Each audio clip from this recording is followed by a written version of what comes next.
Today our discussion is how to wire photoelectric sensors and how to control this relay or contactor to make our motor run or our load will run.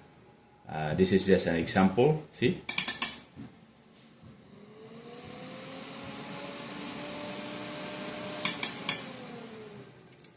The way how I wire these photoelectric sensors, I have here 4 wires, but I didn't use the normally closed contact, or we call it a PNP, the black one. I just use the white one.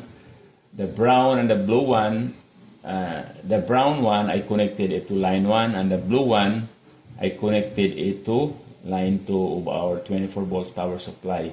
And the white one I connected it to number 2 of our relay for the coil.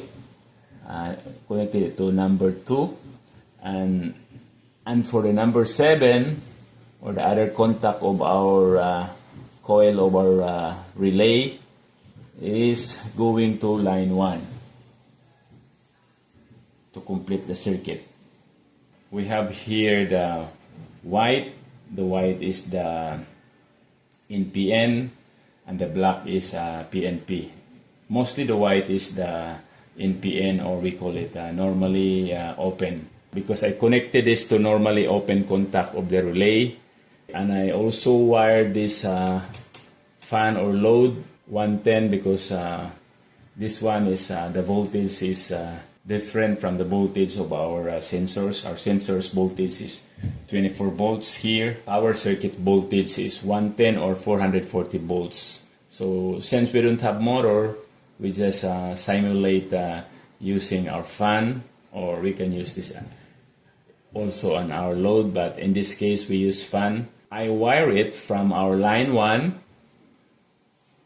of our 110 volt supplies connected to the common of our relay, and from the normally open of our relay, I connected the one terminal of our fan, and the other terminal of our fan is I connected it to line 2 to complete the circuit.